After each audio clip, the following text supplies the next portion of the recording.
You're listening to an Airwave Media Podcast.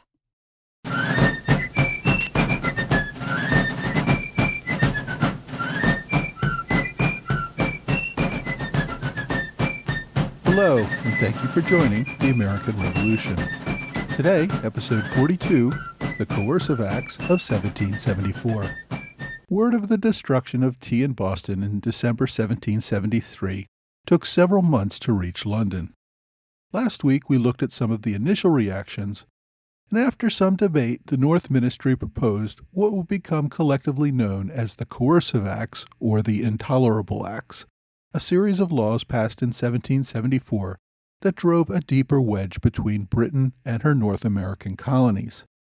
The first of these was the Boston Port Act of 1774, and I want to mention at the outset that if you're interested in reading the full text of any of these laws, please visit the links on my blog, amrevpodcast.blogspot.com, for links to all the original documents. Now, the Boston Port Act was a relatively simple and to-the-point bill. It banned all ships from entering the port of Boston effective June 1st or leaving effective June 15th until Boston had sufficiently reimbursed the East India Company for the destruction of its tea. The only exceptions were for food needed by the people of Boston or for military supplies required by the British regulars. Any ships claiming these exemptions would have to report for inspection at Marblehead before entering Boston Harbor. North would enforce the law by deploying British naval vessels around the harbor. North presented the bill to Parliament in early March, along with extensive documentation about the events leading up to the current situation. He provided for review by members of Parliament the correspondence with colonial governors and members of the Customs Board complaining about the pervasive lawlessness. He included numerous newspaper articles and handbills from the colony denying Parliament's right to pass any laws requiring the colonies to pay any tax or duty. He also made available witness depositions about the illegal town meetings and the events leading to the destruction of the tea. Finally, he read a message from the king calling on Parliament to put an end to the disorder in the colonies and to put in place measures that would secure colonial dependence on the Crown and Parliament. North opened debate on the bill on March 14th. Although North conceded that all the colonies had engaged in some acts of resistance against the tea imports, Boston's actions were the most egregious, and it was not the first time Boston was at the center of political troubles in the colonies. Making an example of Boston would serve to cow the other colonies into submission. They would not want to be the next example of punishment for bad behavior. This was the same tactic that they had used successfully against New York when it refused to fund the Quartering Act a few years earlier. North also tried to quash any notion that the destruction was the work of just a few bad apples. North pointed out that the entire city seemed supportive of the destruction and that its precision indicated that it was well planned in advance. The fact that not a single local would provide any testimony to convict anyone indicated that the town as a whole supported the criminal activity. He pointed to other similar penalties in the past that Parliament had used against towns in England and Scotland when they supported rebels or other criminals. Collective punishment for a troublesome locality was nothing new. North told Parliament that this was not simply about repaying the East India Company for the lost tea, which was worth just under £10,000 sterling. Even if Boston came up with the money, the government should be in no hurry to remove the penalty unless the people displayed a disposition to be more obedient and acquiescent in the future. The colonies had become insolent because Parliament had been too accommodating in the past. It was time to tell the kids that playtime was over and the adults were serious now. North also indicated that this bill was not the only stick he would use. He ended his presentation by telling Parliament that this was a question of authority. Either Parliament had to control the colonies or submit to them. Parliament seemed more than happy to support North's proposals. Some of the people we normally see standing up for the colonies agreed that they needed to pass some version of this bill in order to show the colonies who was in charge. Men like Isaac Barra, who gave his name to the Sons of Liberty, and former Massachusetts Governor Thomas Pownall spoke in support of this bill. Quite a few members thought the bill did not go nearly far enough. Now, others did raise concerns that cutting off trade would hurt London merchants who would lose business and also find that colonial customers could not repay their debts. They argued that perhaps it might be better to impose a substantial fine on the city and close the port only if they failed to pay the fine. After considerable debate, on March 25th, the House of Commons passed the bill overwhelmingly on a voice vote. One reporter present estimated that more than 80% of the members supported the bill as Lord North proposed it. The bill found similar approval in the House of Lords. Usual supporters of colonial rights generally agreed that London had to respond to this lawlessness. Lord Chatham, the former William Pitt, was feeling better and back in the debate. He and another former prime minister who had also supported the colonies, Lord Rockingham, both supported this bill. By the end of March, Parliament sent the bill to the King, who also approved it. The British public also seemed to favor the bill. Most newspaper articles spoke approvingly of it. A few anonymous letters to the editor objected, arguing that the costs in trade for London businesses would be over £500,000 sterling, and that this was really a private matter involving the destruction of private property. But most of those letters again seemed to be the work of Benjamin Franklin, still writing under aliases. One group of businessmen, though, did offer to pay the government £16,000 sterling if North would simply delay the closing of the port for 6 months so that they could settle their accounts in the colonies. North refused. This was about more than covering financial losses. It was about showing the colonists, once and for all, that defying parliamentary authority would have serious consequences. Now, closing Boston Harbor, as drastic as that was, turned out to be only the beginning of Lord North's attempt to make an example of Massachusetts. On March 31st, the same day the King gave final approval to the port bill, North introduced the Massachusetts Government Act, sometimes called the Massachusetts Regulating Act. The ministry debated holding off on this new law for a year to see if the port bill alone would sufficiently chastise the people of Massachusetts. But hardliners argued that there were some systematic problems with the colonial government that needed fixing. Former Massachusetts Governor Bernard was a big advocate of these reforms. He advised North on many of the components of the bill. North basically took the Massachusetts Colonial Charter, which the colonists held sacred, crumpled it up, and tossed it in the trash. He replaced it with a new charter designed to transfer most government power from the people of Massachusetts to the Crown. For starters, it took control of the Colonial Council.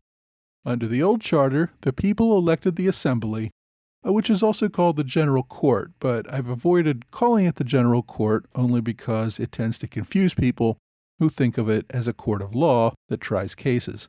That is why I've been using the term Assembly to describe the colonial legislature. So anyway, the Assembly chose the members of the Council, with nominees subject to the governor's veto. Most royal colonies allowed the king or governor to select their council. In Massachusetts, because the king picked the governor and the Assembly picked the council, the two were often at odds, meaning they could not agree on important matters like calling out soldiers in time of riot. Under the new system, the governor would select the council, who would serve at his pleasure, meaning the council would become a tool of the crown-appointed governor. And incidentally, the Crown had only appointed the governor since 1691, when it imposed a royal charter on the colony. Before that, colonists chose their governor via the Assembly as well. North's bill also changed the selection of all judges and many other officials, including the Attorney General, marshals, justices of the peace, and commissioners who had all previously been elected. Now, the governor would appoint all of these officials who would serve at his pleasure. The justices of the higher court required council approval, but all others would simply be hired and fired by the governor. The governor-appointed sheriffs would also select grand and petite jurors. Before this, towns had elected grand jurors at town meetings. Petite jurors had come at random from lists drawn up by town selectmen. And while we're on the subject of town meetings, the new law also banned town meetings. Towns or other political subdivisions were permitted one town meeting per year to select local officials. Beyond that, if they wanted another meeting or to discuss other business, they would need the governor's prior approval. Debate on the Government Act was little more critical than the Port Act. Many of the moderates in Parliament who supported the Port Act thought this was going too far. They had hoped the ministry would follow up the Port Act with a bill removing the tea tax. Thus, with a carrot and stick, the colonies would fall into line. Instead, the ministry had doubled down on punishment by taking away almost all colonial governmental powers. A few former governors criticized the bill. Johnstone and Pownall, both now sitting in the House of Commons, argued that the governor already had enough power to keep order.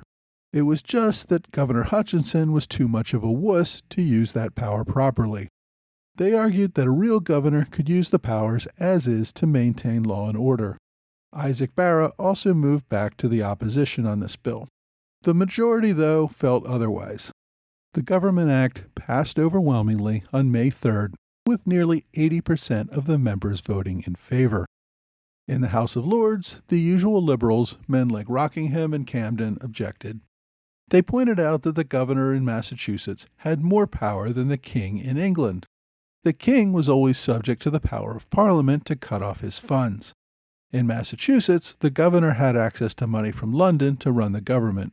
He did not have to rely on the legislature for anything.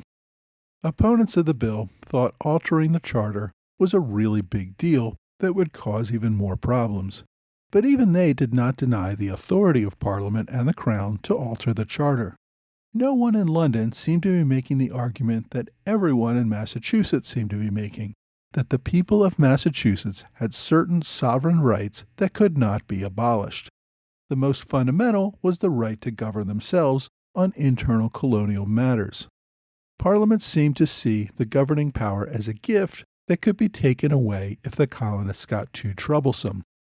The only debate in Parliament seemed to be whether it was wise policy to act on that power.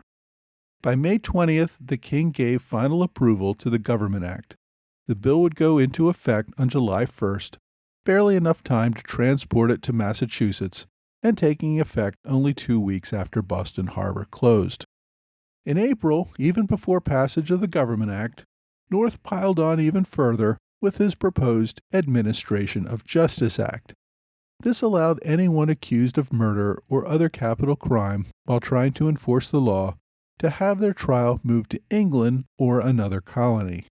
The colonists would call it the Murder Act because it would allow law enforcement officers to escape local trials for murder. North knew that he would need to send soldiers to the colony to keep order again. He did not want a repeat of the events leading up to the Boston Massacre, where soldiers and other officials were afraid to do their duty for fear of prosecution by hostile locals. Parliament debated the Justice Act at the same time they were debating the Government Act, so many of the arguments addressed both of these acts. But the specific objection to the Justice Act seemed to be that they did not need it. Massachusetts had proven it could maintain a fair trial when it acquitted most of the soldiers in the Boston Massacre and only convicted 2 of them on lesser charges. Opponents said this unnecessary law would only inflame matters by making colonists think Parliament was legalizing murder against them. The majority, however, was in no mood for slowing down. They would provide North with whatever powers he needed to bring the colonists back into line. The Justice Act also passed both houses of Parliament, and the King signed it into law on the same day as the Government Act, May 20th, 1774. Now, in the midst of debating the Coercive Acts, Rose Fuller, an opposition member of Parliament, introduced a bill to repeal the tea tax. This group favored the idea that while Parliament was asserting its authority under the Coercive Acts, it could at the same time show that it would be more considerate of colonial sentiment by repealing the tea duty, which really was not raising that much money anyway.